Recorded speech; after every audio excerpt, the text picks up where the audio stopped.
John Travolta is known and loved all over the world.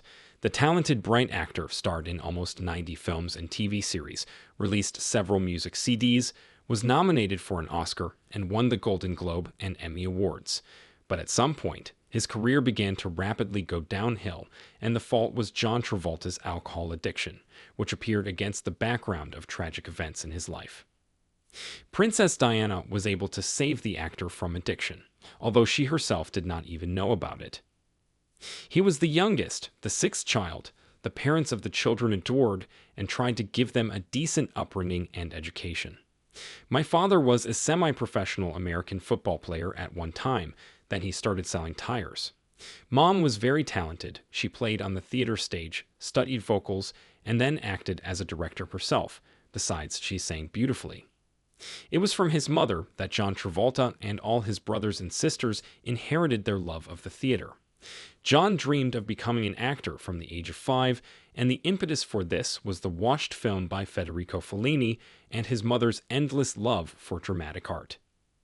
John never graduated from high school. He decided to devote himself to his profession, for which he moved first to New York, where he played on Broadway, and then to Los Angeles.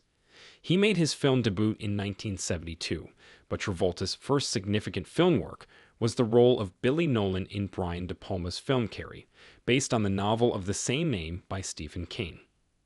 Around the same time, he began filming and for 4 years played Vinnie Barbarino in the television series Welcome Back, Kotter, and later appeared in the title role in the film Saturday Night Fever, which brought the actor worldwide popularity.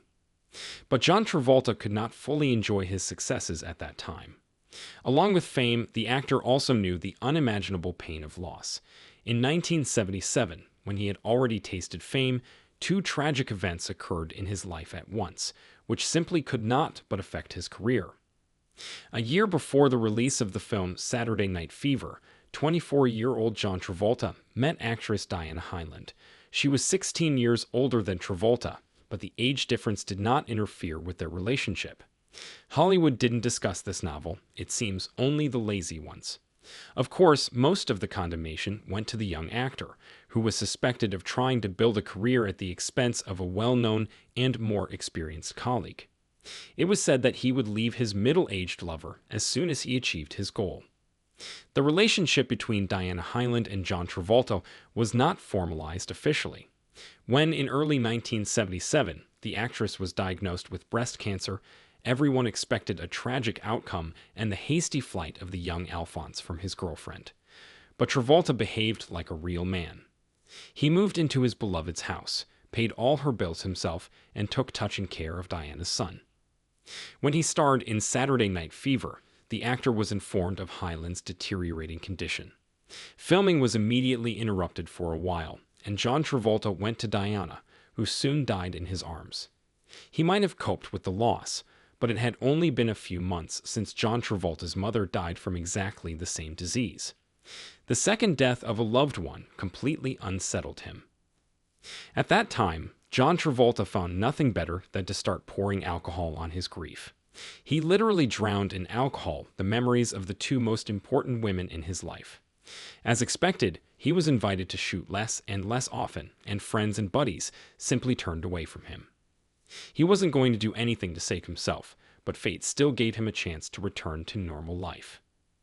In 1985, President Ronald Reagan and his wife Nancy hosted a large official reception at the White House, to which Prince Charles and Princess Diana were invited. Lady Di, in a conversation with Nancy Reagan, told about her dream of meeting John Travolta, who was very quickly found and immediately told about the princess's desire. Of course, he was not going to refuse, so he had to stop his libations and try to put himself in order. By the beginning of the reception, he was cheerful and fresh.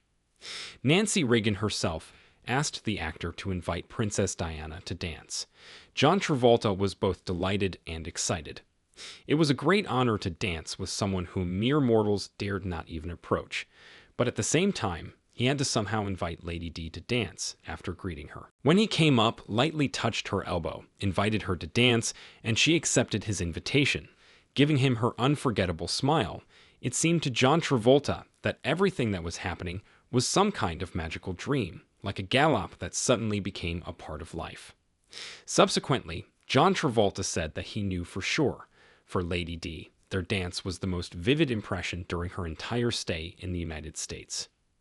Pretty soon after that fateful dance, John Travolta decided to completely give up alcohol. However, he could not cope on his own, so he turned to the clinic, where the actor began to be put in order. 2 years after dancing with the princess, John Travolta no longer drank alcohol at all. He learned to live in harmony with himself and was able to rise to the heights of fame again. The directors remembered the talented actor and began to invite him to the cinema again. John Travolta, longing for serious work, played to the limit of his strength and capabilities, so very quickly he became one of the most sought-after actors again. After that, life tested the actor more than once. He had to bury his son and his second wife, who, ironically, also died of cancer. But after that saving dance with Lady Di, he never gave up again and found his solace in work, in communication with loved ones, and in church. Travolta has achieved significant success throughout his acting career. Most notably, he was nominated for the Academy Award for Best Actor for his role in Saturday Night Fever. He was only 24 years old at the time, and he was one of the youngest actors to receive this honor. The legacy of Travolta's son can be found in the Jet Travolta Foundation, which his parents founded after his death. The non-profit organization helps children with special needs and helps other well-known organizations in their activities. For example, the Oprah Winfrey Leadership Academy. Travolta treats her friends very well, including her good friend Oprah Winfrey. With Travolta's help, Winfrey surprised her studio audience on her talk show with a paid vacation to Australia. The trip was planned for about a year. And what's the best part? Their pilot to reach their destination was the one and only John Travolta. Travolta uses his gift of flight for good. After the hurricane in New Orleans, the movie star on his personal Boeing 707 delivered food and medicine there.